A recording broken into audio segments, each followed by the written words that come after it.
All right, welcome back to Hannity. She is back, our good friend of the program, our conservative commentator and author, writer, Monica Crowley. Welcome back. How are you? Hi, Sean. Okay. So you were going to go to the administration. You got viciously attacked. And by the way, you're not the only one. It's Bannon, it's Reince, it's Kellyanne, it's Steve Miller, it's even Melania. And they're going after Jared, and they go after Ivanka. They even went after a 10-year-old kid. It's pretty ugly. Now they're going after Sebastian Gorka, which is ridiculous. But it seems that anyone around the president's getting attacked. And I wanted to give you a chance, because you hadn't been out there publicly for personal and other reasons, to respond to this. Well, look, what happened to me was a despicable, straight-up political hit job, okay? It's been debunked. My editor has completely supported me and backed me up. There is a very toxic, and it's getting increasingly toxic and poisonous atmosphere of personal destruction in Washington and the media. It's always sort of been there, but now it's at a whole different level. And this is exactly why smart and good people do not want to go into government service. I will tell you that nothing and nobody is ever going to stop me from speaking out on the issues I care about the future of this nation. There's also a really bigger point here, which is a lesson that I learned. Look at what they did to General Flynn. Well, and this is the bigger point. In some ways, I was something of the canary in the coal mine. The attack on me was a test. What happened to me, what happened to General Flynn, what has happened to Attorney General Sessions and others is all of a piece.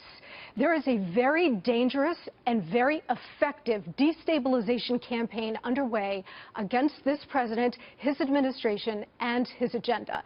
And what I hope that the president and his senior aides understand is that these forces are not just looking to delegitimize him. We often talk about that. Sure, they want to do that. They want to personally destroy him, destroy his presidency, and they would like to see the man in prison. I hope that the president understands. I am not overstating this, having been a victim of this myself. They are out for blood. And the reason they have to destroy him is that Donald Trump is an alien organism that has been injected into the body politic by the American people to reform it. He must not be allowed to succeed. They have swarmed him. They have swarmed everybody around him in order to reject him out of the system, just like any alien organism. He must not be allowed to succeed. And I hope that everybody around him now understands that this is a war and that they started a long time ago, but they will not end until they get the president of the United States. I see 5 different factions going after the president, okay? And each one, you've got the snowflake faction, all these protesters that are being paid in many cases to create an image that there's chaos in the country. Then you've got a Democratic Party obstructionists want no part of this president succeeding because they look bad and are out of power for a long time. Then you've got a media establishment, which we know through WikiLeaks, colluded in this last campaign. They never vetted Obama. They never told the truth about what a failure Obama's been. That's a big part of it. Then you got Republicans that are weak and timid.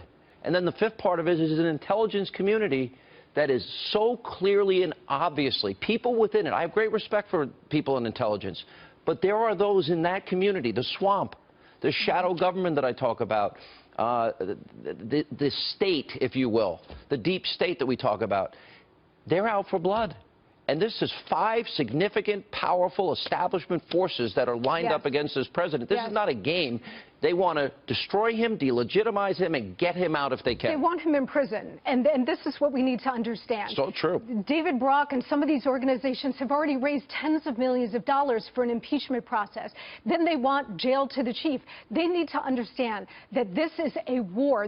We are so far beyond normal politics, Sean. We are in a very dangerous moment. And while President Trump is a very strong leader and a man of strong constitution, he was able to survive all of this during the campaign and get elected president. When you're president and you are faced with the kind of monolithic opposition you were talking about, plus a federal bureaucracy that is completely out to undermine him every day, the intelligence community that is engaged in some of this as well that we have heard, I hope to God that he is strong enough to withstand this.